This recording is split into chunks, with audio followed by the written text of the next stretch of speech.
Glad we could make it. Perfect.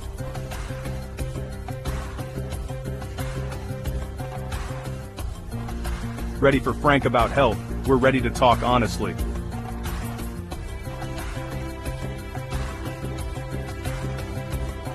This is Frank About Health. Let's get real.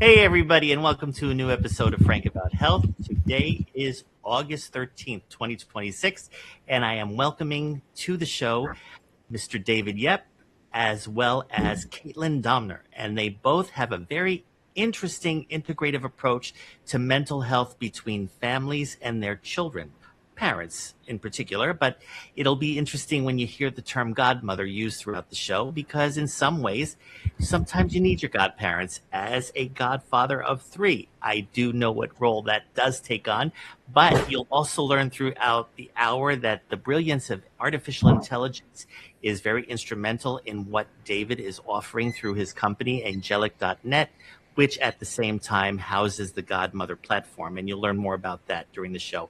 Caitlin, I understand that you work with David as in various capacities. I presume sales is one of them, but at the same time, whatever other marketing directions that you undertake. I do think that due to the nature of artificial intelligence, it is a burgeoning business within healthcare. So we're definitely going to be interested in your perspective of how Godmother does have an impact on the mental health of our children. So I'm looking forward to discuss both those aspects. If I'm issuing a medical disclaimer, which is part of my requirement, these are the thoughts and views, particularly of David and Caitlin, and I am an advocate of those views from my pre-discussions with them. If they are not your views, they are not the views of E360 TV or of this show. However, they are food for thought for you to consider if you happen to be raising children and have some difficulty that maybe Godmother or Aingelic.net can assist you with. So hopefully by staying tuned, you'll be able to see if this show, as well as their services, are for you. That all being said, David, welcome to Frank About Health, as well as you, Caitlin. And I want you to feel free to just introduce yourself and your background and talk about what brought you to develop Aingelic.net. Yeah, Frank, it's a pleasure and an honor to be here with you. You called me Mr. David, and it's funny because, we're Mr. David, okay. I don't even call myself Mr. David. We were building business cards, making business cards for Godmother, and Caitlin's like, "What title do you want to put on the business card?" And I'm like, "Can you put just a dad?" Because that's how I see myself. I've been blessed with a lot of things in my life. As you noticed, I left home when I was 13 to go and study to become a priest. I spent 14 years in ministry, lived overseas for 11. I speak 5 languages, although half the time I don't exactly know what I'm saying and whether it makes sense to anybody. But then went into the business world and have been blessed to be an entrepreneur and to run businesses. And so I guess that's the closest thing I ever got to being a Mr. David. But now with Godmother, I really consider myself just a dad. And, this came a lot from me understanding that it's not enough to love our children. It's not enough to love people that we're in relationship. You have to understand them too. And that understanding ties into a true love of who they are. So, yes. That's the backstory. And I love your show on health because I had that own experience in my own background with health of realizing I can't be healthy until I actually understand what's going on inside of me. So I love your disclaimer, by the way, that disclaimer. Obviously, I'm sure you had your attorney people write that, but the disclaimer is powerful because that's the approach we kind of take with Godmother and with relationships. It's not the science of understanding your child is trying to understand, right? It's not a mathematical formula, but if you give effort to understanding who you are physically for your health, give effort to understanding your child, then there is a science to that. And so, yes, the advice is not medical. It's not perfect. It's there to help those. So anyway, that's my short intro. No, I love it. It's very organic. And Caitlin, how about yourself? And then I'll give you my commentary on what both of you have said. Yeah, my background is also in sales and marketing, entrepreneurship, building and managing sales teams, and also a mom of three. And so when I was introduced to David and he was telling me about the mission of Angelic and Godmother and this idea that you can understand your child and understand how you're wired and start creating communication patterns that allow the relationship to feel harmonious instead of cacophonic, that I was like, man, that's really interesting. And so I started just as a volunteer, like, how can I get this message out to more people? How can I get my fellow moms involved? Like, can we start building some community around this? Because parents are so lonely around this topic. And then David was like, well, do you want to help partner with us in getting this mission out into the world? And that's when I discovered, like, this is part of a much bigger universe where this is not just about how do we get our children to obey us when they're throwing temper tantrums in the grocery store, which is kind of how a lot of parenting is looked at, is like, what levers do I have to move to get my child to behave in ways that are socially acceptable? Right. And that is just so out of date with how I think about raising my kids, where I really want to be there for them, unconditionally love them, nurture who they are, that authentic flourishing, so that they emerge as their truest, most well-adjusted human being. And I like to joke, I'm not here to make you happy, children. I'm here to make you healthy. Like, how do I get you to be mentally healthy, resilient, curious, courageous creatures, and ideally compassionate as well? And and your happiness it'll figure itself out on the back end. And then David was like, well, then we want to take these principles and we want to talk about this with marriages and in corporate settings. And what I realized is what we were really talking about is relationship intelligence. So that RQ concept of what is the relational quotient and how good are you at actual communication, and whether it's with the small human whose prefrontal cortex has not fully come online, or the fully grown adult that your boss who his prefrontal cortex is no longer still online because he's triggered by his past trauma, right? Like, brain science and communication patterns are just so fascinating because it really doesn't matter what relationship you're in. The same kind of science underlies all of our relationship with one another. And when you get to be better at relating to one person in your life and you start developing those skill sets in that one section, it's going to pay dividends across every area of your life as well. Absolutely. I mean, what I love about what both of you have said is touches upon my life in lots of ways. I mean, everyone who knows me for over 5 years now knows that I am neurodivergent. I've been living my whole life with epilepsy. Simultaneously, for me, my relationship patterns have been totally based out of misunderstanding. When you are looking at a neurodivergent person, people don't actually take the time to understand what your neurodivergence is. They think you're different, or they think you're weird, or they think you're dumb, or they think other derogatory names, which I will not say on air.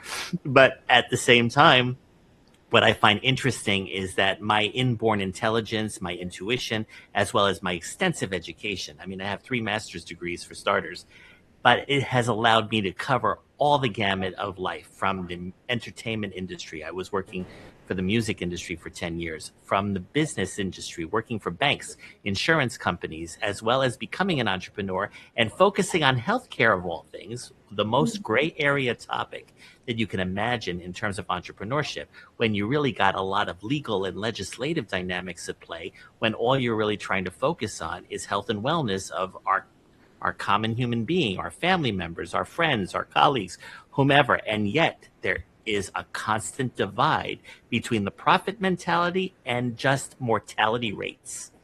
And to have that constant conflict, it takes a neurodivergent person to actually walk the path of that conflict and try to make an opportunity out of it. So I think on one level that makes me creative, But on another level, it also does question the quality of how I can manage and maintain relationships, whether it's with parents or children or colleagues, like I mentioned.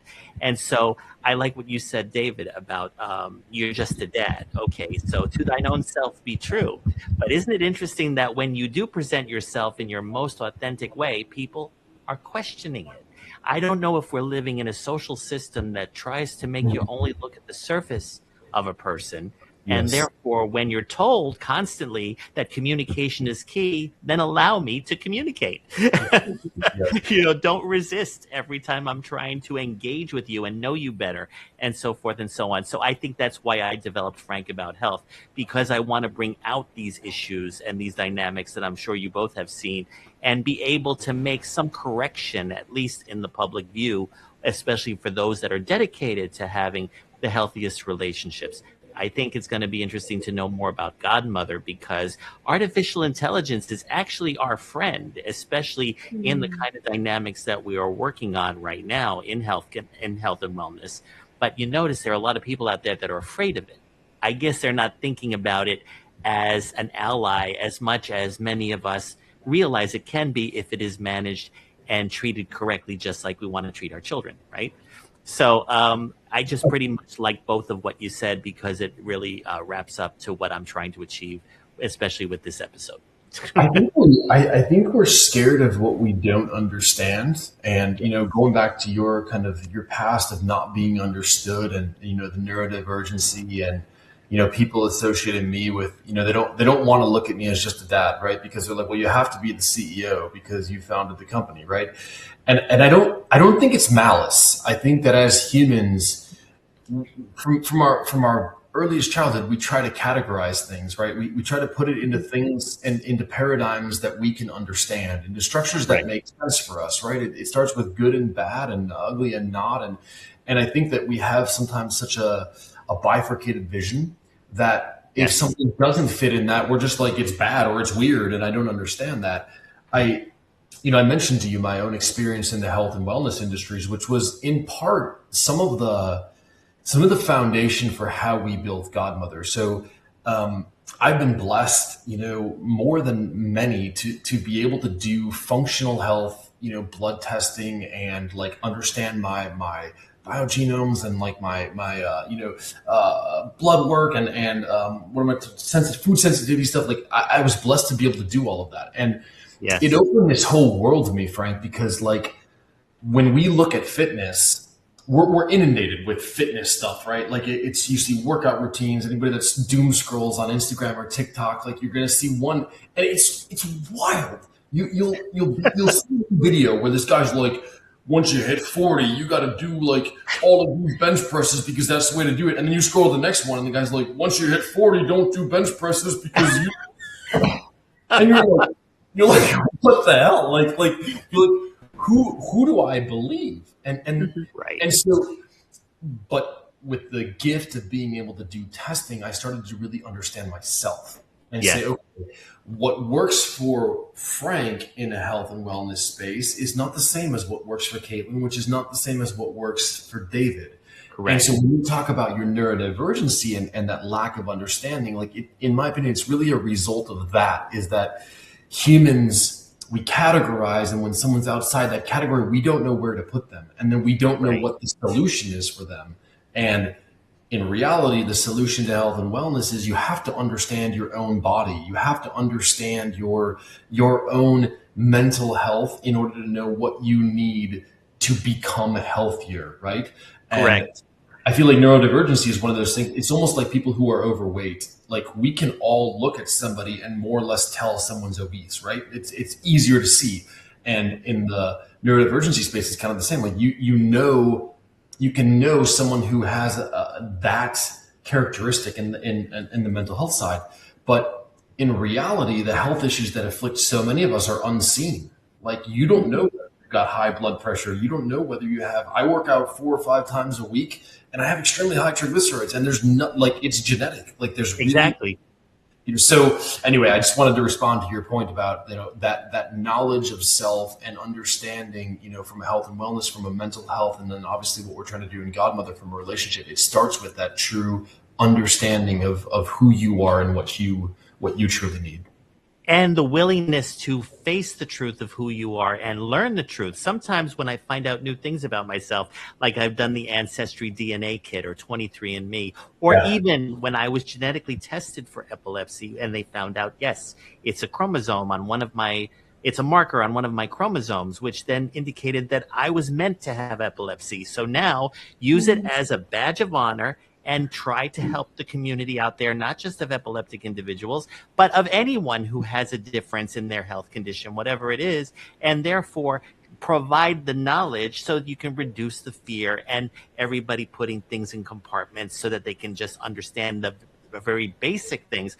There's a resistance to expand your knowledge base. I don't know where that fear comes from or that resistance, but one can say, especially since we're going to be talking about this paradigm of parenting or better parenting with your children, maybe it's the parents we came from that just didn't want to expose the truth or the knowledge out there, and that antiquated teaching style or learning style is what we inherited and found our ways of being entrepreneurial by default in order to really get to the truth.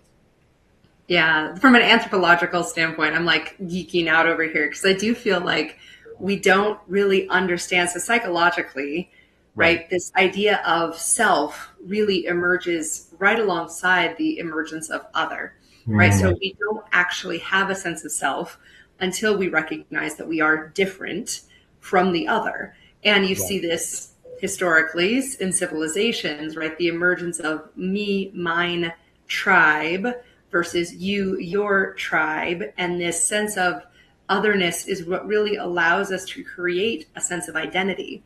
And it's really challenging. And same thing for our kids. Like we see this on a micro level, right? The little one goes through the terrible twos because what they're really discovering is, oh, I have my own will and it is different from your will. And it's not like I cry, I get food, I wish I get my wishes granted. Like it's, no, sometimes I wish for a thing and somebody tells me no. And it's this almost existential crisis of what? The universe is not my personal genie? I do not understand what is happening right now. And that happens at the age of 2. It happens for us like when we're becoming 13, 14, and we're having another emergence of autonomy and like I am independent from my family and I am starting my own little family unit when we, like, so these micro kind of psychological emergence of the ego, Freud would call it, and then this cultural emergence of me versus you and this otherness that really is, it's a necessary step, right? The first step to interdependence has to be independence. And so our children start as dependent creatures, and that's beautiful. We love them, we support them. And then there is this pushing away and this othering that needs to happen. And we see this in culture as well. And then what I hope that we can create is moving past that, is recognizing that the other is actually a gift. And this is something David talks about a lot, which is difference is what allows for harmony. Right? And harmony, we believe, is more beautiful than simple melody because it's 2 or 3 separate notes all being played in a beautiful way that adds beauty to the feel of the music. And this is, I think, a sign of maturity in the individual, right? This is our children need to recognize that being other, being different is a gift and something that I cannot just acknowledge or tolerate in others, but it's something that I can actively seek out to understand and to treasure in others. And I think eventually we would like to see our civilizations mature as well, where we are no longer thinking of it as my resources versus your resources, but like this is our planet and we are collaborating and working together to create that. But it really does start with this love of self, right? And I think when Jesus says you need to love the other as yourself, right? It's not love the other as more than yourself, which is how it sometimes gets construed. Like you absolutely must love yourself. You can only love somebody else insofar as you love yourself first. And so this sense of understanding, it really, I think it comes first with ourselves. And that's why in the app, we don't just have a child assessment where you can understand your kid and get to know them better, we have a parent assessment as well. So you can understand yourself and how am I wired and what's unique about how I show up in this relationship, because you really have to start with appreciation of your own differences and not and not be feeling like you're constantly failing, which mommy guilt and I'm sure daddy guilt is a very real thing that we struggle with on a daily basis. But recognizing, you know what? No, I am showing up the best I can. It's not always going to make my kids happy. It's not always going to make my partner happy. But I know that authentically I'm showing up as my best, most loving self. And that's going to have to be enough today. And me giving myself grace allows me to then extend it to my child and say, I'm going to trust that they are showing up as best they can as their authentic self today. And they may not have the resources. Like, the more I learn about neurodivergence, which you mentioned, Frank, there's this whole concept of spoons, and you only have so many spoons to handle your day. And sometimes our kids just run out of spoons faster than we run out of spoons. And we get frustrated. Like, why are you having a meltdown in the middle of the cereal aisle? And we understanding, well, you might be hungry, or you might be tired, or you might be going through a hormonal phase, or your nervous system is just completely oversaturated and you don't know how to tune things out anymore. And so the more we can come from a place of like genuine grace, I'm going to be curious about your experience. I'm going to be compassionate for where you're at. And I'm going to hold space for all of you, even when you're screaming and crying on the floor and everybody around me is judging me as a horrible human being because I can't get my kids' shit together. Like, it's just, okay, I'm going to choose to breathe. I'm going to choose to self-regulate, coming back to self-love, which allows me to other love, which allows us to be in loving relationship and partnership with one another, no matter what is coming up. Yeah, and then as a result, when you know yourself better, you know what your resources and strengths are, and you know what others are needing from you, that you're able to give it easily, because it's not like you're taking away something from yourself, because once you're aware of yourself, you still keep that awareness, hopefully, and at the same time, well, more than likely that will happen. And at the same time, you're extending yourself to others, especially your children, and hopefully they will have as much self-awareness in themselves as a result of what you've educated to them.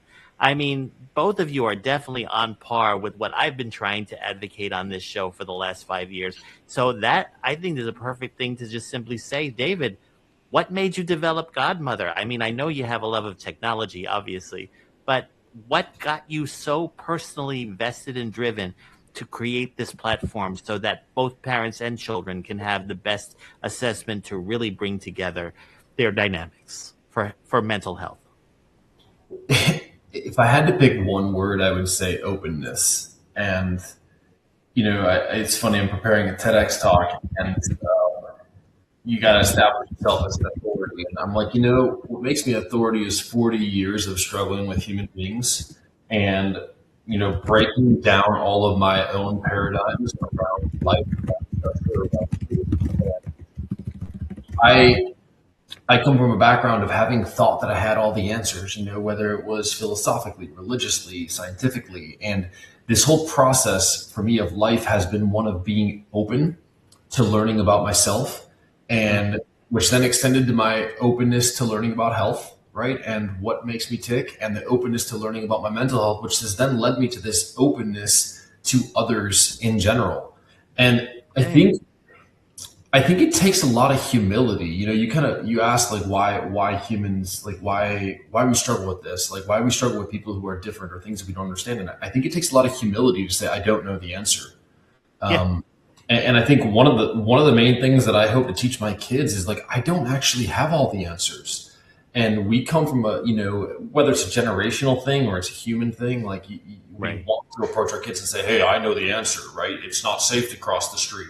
And for a time being, that's important because kids need an answer for us. But as our children grow, they also have answers for themselves. And there's things that they may understand that I don't.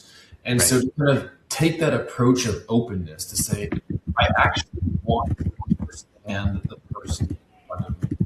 I can give you tons of philosophical reasons why openness and relational intelligence. And you direct here. You're the maestro, Frank. If you want to go down that route, you tell me. But for the parents and the people who are watching and listening, it goes down to the basics of like, I have 3 kids and my kids tease each other, right? And I allow them to tease each other a little bit because because I think it's okay. I'm also learning. Maybe it's not. Maybe someone's going to do a study and I'm going to realize it's terrible for them to tease each other. It's a way of them knowing themselves through how they interfere with how they interact with their peers. In this case, their fellow siblings. Yeah. 100%. So I'm like, I allow it. But what I'm realizing is that the teasing affects one differently than it affects the other. And so then it's like, how do I draw the boundary where like it's one can take it and the other can't? And so then do you make a general rule for all of them, or do you try to cater to each one individually? And so realizing that dilemma as a parent of really trying to understand my kids. And there's a story I tell, and Caitlin's sick of hearing it, but there's a story I tell of a birthday party where my son was opening gifts and one of my daughters was watching him and she was just ecstatic. You know, as kids are, they're so happy to see their brother open gifts. And I'm watching her face because I was watching what's going on. And at some point her smile changed, Frank. And Interesting. If you took a picture of the 2 moments, the smile would look exactly the same, right? But as a dad, as a parent, I'm like, that is not the same smile. And in that moment, I was curious. I'm like, huh. And I turned away, you know, got distracted by, I don't know, whatever I get distracted by. And when I looked back, she was gone. And so I'm like, oh. So I went to look for her and I found her up in her room and she's quietly playing with her Legos, not mad, not crying, nothing. She's just playing Legos. My first instinct, and call it my background, call it my temperament, but my first instinct was like, get your butt back downstairs and go celebrate your brother because it's his day, right? But in this moment that had come from 40 years of me being open to different realities, of wanting to see my blood work and know how my body works as opposed to how your body works, and understand my mental constraints as opposed to your mental constraints. And I tell Caitlin, a lot of this started for me when I went overseas for the first time, because I went to live in Europe as a missionary, and I was a guns blazing American, which I guess that means a lot of different things to different people. But the analogy, I was a full on non-literal, non-literal. Yes, yeah. And I'm like, you know, we're the best in the world, and we're amazing. We're like, we got everything. We'll kick your asses, and like. This is me showing up in Germany into a community that was completely international. There were guys from Brazil, from Argentina. There were guys from all over Europe, from all over Mexico. So we were like living, and I'm just coming in as this, like, I'm the best, you know, whatever. And I went through this period of opening up and saying like, wow, like other cultures have things that I can really learn from. Like, yeah, okay, maybe we have the strongest military in the world, but like, whoever said that what defines the greatness of a country is its military or its economy or whatever, right? What does it mean to be a great country? Exactly. I started appreciating these things about these people I live with. And so after 40 years of going through that process, in that moment, I saw my daughter and I'm like, I'm not going to tell her to get down there. I'm going to ask what is going on in that precious, beautiful soul of hers, and what is she struggling with that took her out of this moment of joy with her brother and turned it into a sad, melancholic moment. And I'm like, damn, if I can answer this for myself, what a valuable tool it would be for parents everywhere if they've got the courage to ask the question, which is a whole nother topic. But if they have the courage to ask the question, what a gift to give them understanding. You know, what a gift to help those who are truly curious, who truly want to connect. No parent wakes up saying, I want to screw up my kid's life. Nobody does. I mean, never say never. Of course. Right? Well, circumstances, traumas, PTSD, you know, sometimes unforeseen. You'll have someone comment on your video like, I know somebody who did this, but most parents don't wake up saying, I want to screw my kids up. They say, I want to love my kids, right? And so for those who are curious and who want to connect with their kids, I'm like, how do we give them this understanding? And so I took what I had learned in the world of health and wellness and functional health and said, how do we apply this to the psycho-spiritual world of kids? And how do we create this assessment that gives parents a true understanding of who their child is, so that the advice they get is not just some random video on TikTok that shows somebody with a physique that I will never achieve, no matter how much protein I eat, right? Exactly. It can show me the body that David Yep could actually achieve if he follows this, this, and this. And Yes. so that's the origin story of Godmother. Oh, no, obviously you're coming from a very internal, self-reflective point of view. And at the same time, with your history of doing genetic testing and whatever, it became a natural tendency, especially when trying to look inside your daughter's mind as to her reaction. You're naturally curious, investigative mind, and just doing that enhances your own awareness even greater. I'm kind of curious, what was her answer when you finally asked her? What brought her into that different mindset? It was really her questioning whether she's loved, and that when she sees the focus on somebody else, it kind of makes her ask, like, am I as loved as this person? And, it's not a comparative thing. It's more like when you see the love so clearly given to someone else, she's someone who really internalizes her own weaknesses. So she's an amazing soccer player. She plays really, really well, but even if she's the best on the team, she will beat herself up and say, I should have done better. And so when she sees her brother receiving love and happiness, it causes her to ask, am I lovable? Am I loved? Am I loved as much? Am I? And so, like, when you understand that, I mean, what dad, what mom wants to say, get your butt down there and go celebrate there? Exactly. No, but you just brought something to my mind for the first time, which is that if the innate motivation for anyone's reaction to shift all of a sudden, especially in an occasion like that, is really the more sense of not self-awareness or identity or how they fit in, but it's the sense of, I'm not receiving the same energy my brother's receiving, so what's wrong with me? The default negative, I think it's what our mutual friend Anshar says. The brain is inclined to always default to the negative because of the fight or flight response.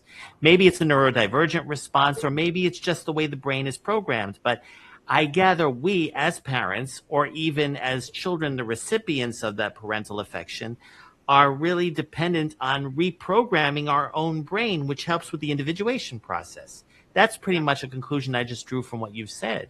And I gather you're about to say how Godmother probably helps people in repositioning their minds to really understand their children better, correct? Absolutely. You said it so well. I don't know how I'm guilty of forecasting a lot. That's okay. You're reading my mind here. I kind of want to pitch it to Caitlin because she's so eloquent, and she could probably comment on that as well. But yeah, I mean, I think that's exactly it, Frank. It's understanding. You see the behaviors, and you have to ask yourself, what are the motivations behind those behaviors? And all behaviors are not the same. Like, if I push my child on the soccer field, I'm trying to say, you have so much talent, I support you. What she hears is, I'm not good enough, Dad's criticizing me. And that's not parent to children. That's me to you. That's Caitlin to me. I mean, we get in arguments about how to run the business all the time because it's like we're trying to communicate. I use the dumb analogy or the overused analogy of the island, right? If we're observing an island and you're on one side, you're saying, hey, these are beautiful beaches. Look at those palm trees and the coconuts. And Caitlin's on the other side. She's like, what are you talking about? I see a volcano.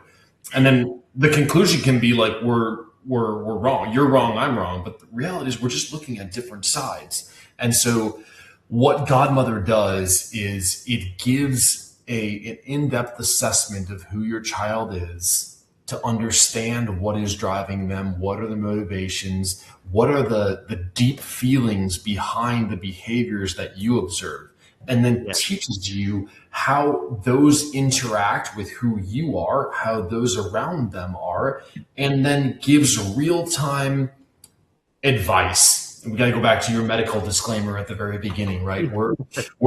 There is no, and people have asked us, like, well, what is your psychological diagnosis for the advice you give? And we're like, it's not psychological, it's perspective. Exactly. It's the ability to try to see things from someone else's view. And you can't get it right like 100% of the time. This isn't blood work. You can't diagnose a psychology. Even two people who are neurodivergent, like, it's going to be different. They could have different love languages. They could have different ways that they experienced that growing up. They can have different attachment styles. Like, just because two people are neurodivergent doesn't mean that they're the same. And so Godmother tries to teach us to be open to understanding the person in front of us and understanding ourselves. And the secret that we're not really supposed to let everybody know, because Caitlin talked about, the parent assessment, but we're trying to teach humans the spirit of openness.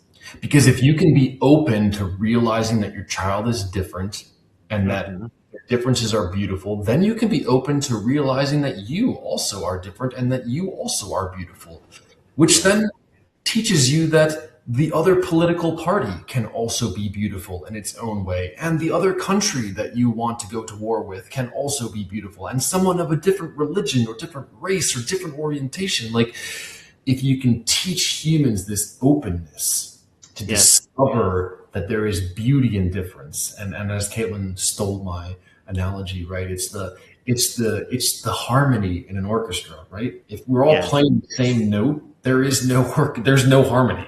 You have to have different notes in order to create harmony. So that's what Godmother attempts to do. Caitlin, I don't know, did I miss anything? Did I articulate? No, I'm feeling like there's a lot of parallels, because I was thinking of your daughter and her feeling, am I loved? And Frank, you mentioning negativity bias in our brains. And then early at the beginning, David, when you were like, should I let my kids tease each other or not? And all these things are what's challenging about relationship, because there is no fixed answer. That the answer is, how can I be truly present? How can I actually see what's happening? Like you said, cheering on one kid on the soccer field can be exactly what they need in order for them to light up and get that goal. And for some of them, it's exactly what they need to like cave inside and like crumple.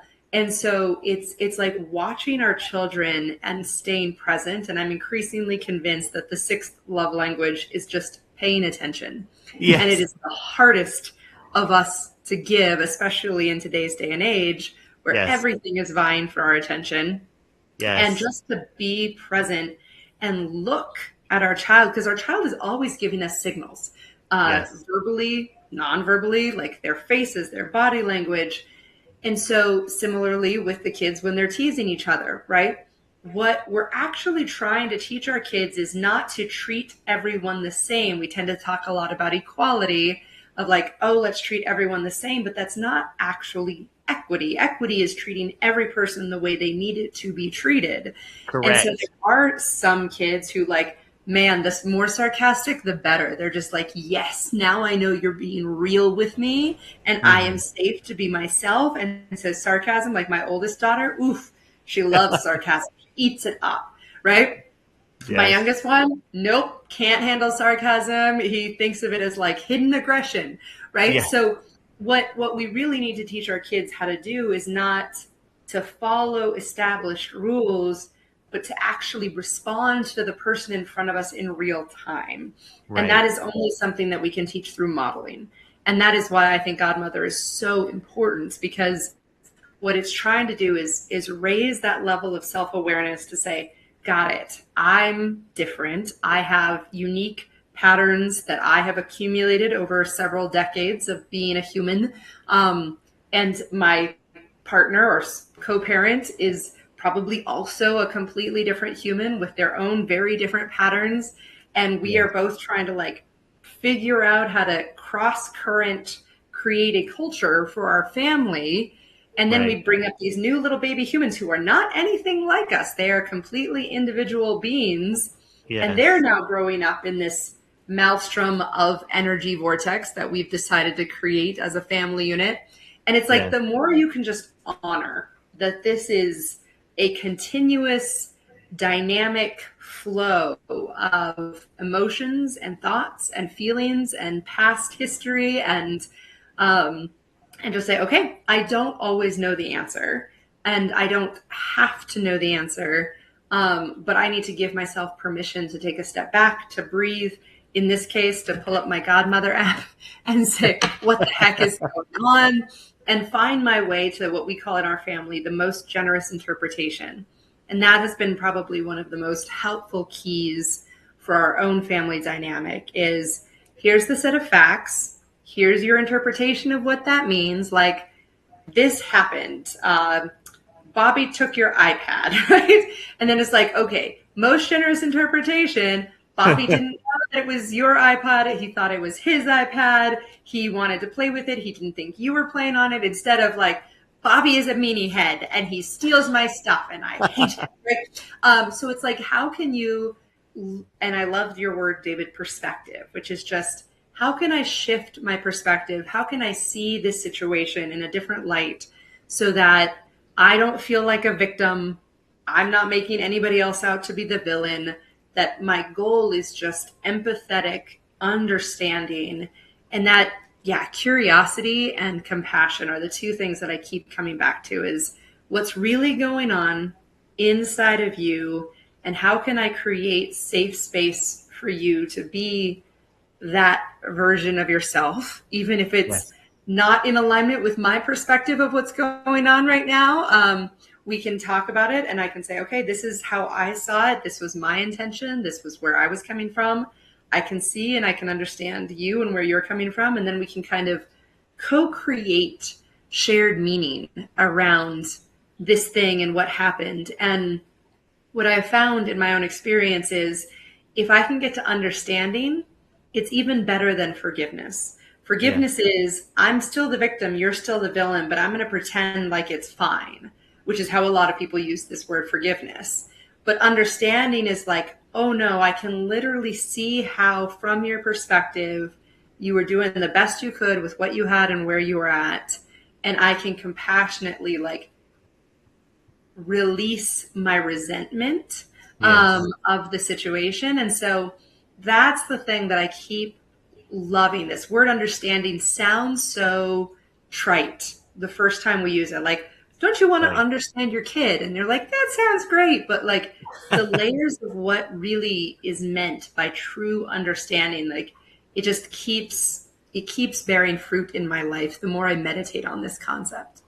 It sounds like to me the two major dynamics involved in understanding your kids better are one, attention, like you said, and two, effective communication. And it sounds like we're talking about generations of the inability or the lack of desire to communicate effectively, maybe because of fear or their own development and upbringing or whatever. So is the AI model that Godmother represents driven to reinforce the communication, or were there any special programming techniques implemented when the AI portal was launched so that it can really enhance all these missing elements between parent and child?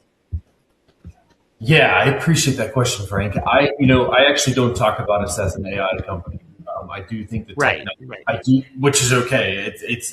Is there AI technology? 100%. What AI allows us to do is to take the data that's been collected, which is done through our proprietary algorithmic testing. It allows us to take that, store that, and interpret situations with that. And so when you take the example I try to use for people is like, if my child is of a specific temperament and there are 10,000 other children who have that same temperament, and I'm at my wit's end, I'm like, I don't know how to help them. And someone comes and says, hey, have you tried Taekwondo? Because we've found that like martial arts work really well for people with that temperament. I'm like, I never even thought of that. I've never done martial arts, blah, blah, blah. And so I take that and I try it. It's not clinical. It's not a diagnosis. We put the disclaimer, right?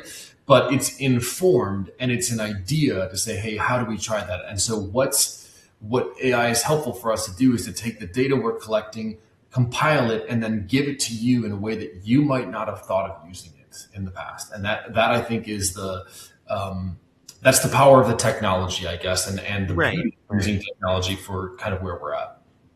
So the technology kind of gives the parent the permission to talk more freely if they were resisting based on whatever their circumstances were? Also, yes. I mean, the data, the freely thing is important. And we understand that parenting is often not done alone. You do it with a spouse, you do it with a co-parent. We have people that, have, you can tie accounts actually to your to your instance of godmother. And so someone could have their ex-wife, their new wife, however many wives they want, and all connected, but not necessarily. Yes. But we're inclusive. We We're believe going in after a Mormon niche after this, evidently.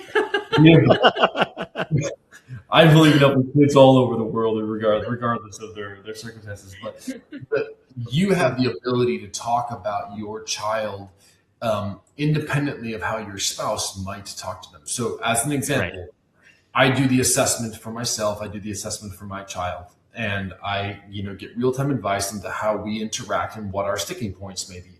I can also do the assessment for my wife, or she can do it for herself, which we've done, and I can get insight into how my wife might clash or work well with a specific child. And so that's really helpful to be able to ask that. Anybody who's ever co-parented or been married, you know that, like, if you have two kids, chances are you get along with one and the other one you don't understand. It's just common, right? And that's the same for your co-parent or your spouse. And so getting insight and being able to have a conversation, say, hey, can you help me understand why this child is always about to lose it with my wife, or my wife's always about to lose it? And then you see, oh, it's because they're similar, because they express this way. Common aha moment, which should be so obvious, looking at the love languages of my kids. I have a child who loves quality time. I hate quality time, Frank. It's so hard for me. I don't hate it. It's just hard for me to give it because I'm always everywhere and doing a million things. And so, Understood. Total disconnect, right? And so all of a sudden my daughter feels not loved because that's what she needs to receive, and that's what I suck at giving, right? And so then it's like, okay, how do I proactively give her what she needs, right? And so, yes, the technology allows the ability to talk about, spouses interaction, co-parents interaction, in a safe place and in a place of not feeling judged either. And I think that's also very powerful to say, like, you are doing your best. No one's saying you're a bad parent just because you don't understand your child. Yes. I guess on that note, it looks like to me that while communication may have been fractured over the generations, AI becomes, let's just call it the godmother, becomes that bridge builder. And therefore, the A in AI is not artificial, it's assistant. And if it's looked at that way, whether it's from a parental perspective or in some ways a marketing perspective, the point is it can make the AI model that not only enhances the parent-child relationship or other relationships in general, but it makes it look more of a companion or a partner in making those relationships more tangible and more meaningful and more educational, especially for the children, and less of a threat. And of course, the communication hopefully also becomes stronger. So I can really see. I'm sorry, what? No, go ahead.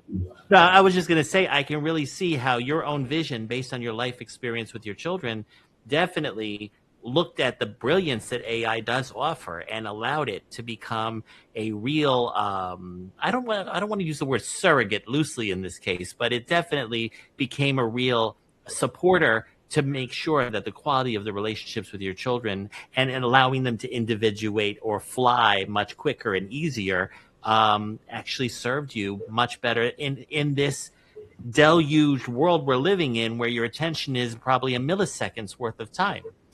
So the godmother became pretty much everyone's godmother who happens to be a parent. And so that leads me to you, Caitlin. How is godmother marketed to the parents or to the community? Is it through healthcare systems? Is it through daycare systems, or maybe even something that is more personal online? Yeah, we're still trying to figure that out. We started with just individual. How do we do the simple Facebook ads to find parents where they're at in their scrolling, and that has helped bring some people in. We've done some partnerships with private schools to start with. Eventually public schools would be fantastic, but trying to get permission through government bureaucracy to get something called Godmother approved we haven't cracked that code yet. But private schools are really open, especially as we're going back to school. One of the things that we're trying to do is to host a Godmother back to school night where parents can do the assessment, print out their report. There's this beautiful 8-page report that I'm happy to kind of demonstrate and share. And you can absolutely show hand a copy to your teacher and say, hey, this is what it looks like. This is how my kid is wired, how my kid thrives, what that looks like. And each one is unique. And I'll be able to pull up all my kids, and you'll be able to see at a glance exactly how different my children are. But that way they can understand what is unique about each child in their classroom. So that's kind of our vision, is that a teacher will be able to start and see at a glance, she knows her entire cohort of students. Here, let me share a window. Here, sure. You're going to see yourselves for a second, but my middle child it's literally night and day between my middle child, my middle son, and my youngest son. And so you can see that the recommendations for my middle son is going to be very different than the recommendations for my youngest son, and what they need and how they express themselves are going to be very different. And there's a whole overview and a kind of more clinical explanation of their strengths and potential challenges. And the app, you can actually compare the two kids and say, hey, how are they wired? What does that look like? Yes. So it's so great to be able to gift that to a teacher or a sports coach. If you do know if David's daughter is going back to soccer practice, and he can hand her soccer coach, hey, just so you have a heads up, my daughter really doesn't need a lot of criticism. She takes it all very seriously. Here's how she thrives and what kind of feedback she really enjoys and is motivated by. Yes. That's going to help the parents and the other adults that are helping in the nurturing of our children to be resourced more effectively as well. We're trying to get into churches, and how do we get into kind of different organizations that support parents in different ways. And then corporations also. I think that a lot of corporations offer employee benefits, but very rarely are they parent focused. So we just launched with our first company, and they paid to get this into the hands of the parents of their organization. And it was really amazing to have the parents come to the workshop and go through the assessments. And again, right, the thing that we want to point out to the corporations is what we're trying to do is teach your employees how to communicate better. And yes, we're doing it in the context of a parenting dynamic, but all of the things that we're teaching them about how they're wired, their strengths, their challenges, and how to appreciate difference in other, and how to communicate curiosity and compassion, all of those skills are going to translate into the workforce as well. And so that's why eventually, as we roll out the marriage version and the corporate version, it's the core work is not going to shift. It's more just the demographic skin and how we talk about the work that we're doing. But the underlying principles, I think, are still going to stay the same. So yeah, nice. trying to get it out in the world, because our mission is, how do we get every child understood? Right. And that includes the parents, because each of us has our own little inner child inside of ourselves that desperately wishes to be understood as well. So is this also how individuals can learn more about it, by going into the website, or is this what you bring to the churches and the corporations and the educational institutions? How is the web portal used? Yeah. David, do you want to explain the web portal versus the App Store? We've got a couple of different places that you can find us. So both. You can find us on the App Store, on the Apple App Store, so download it directly, or you can go to the website, angelic.net, AINGELIC.net, and get all the information and download it. There's demos on there. There's explanations, and certainly always reach out to one of our team too. We're happy to talk about it and understand maybe the attitudes and the approach that really drives this being successful. So yeah, we love this stuff, as you can tell. Yeah, it's awesome. And I just want to let everyone know that basically, for my audience out there, my Frank About Health QR code is right here. So we will be able to feature all the information about Godmother as well as angelic.net on this app when this episode airs. And so other people after the show will be able to join Godmother if they're interested in understanding their child's profile as well as their own profile. Going forward, Healthy Media, which is the owner of Frank About Health, is doing what it can to continue building that community to, take action for our secure health. That has always been my mission, and at the same time, what you both have discussed over the last 54 minutes has definitely resonated against that. And I really hope that the discussion that we had today really gets a lot more people involved in understanding Godmother and how it's going to help all of their relational dynamics, especially with their children. We are at the end of the show. I really could talk more with both of you. I mean, maybe even have a follow-up episode at some point.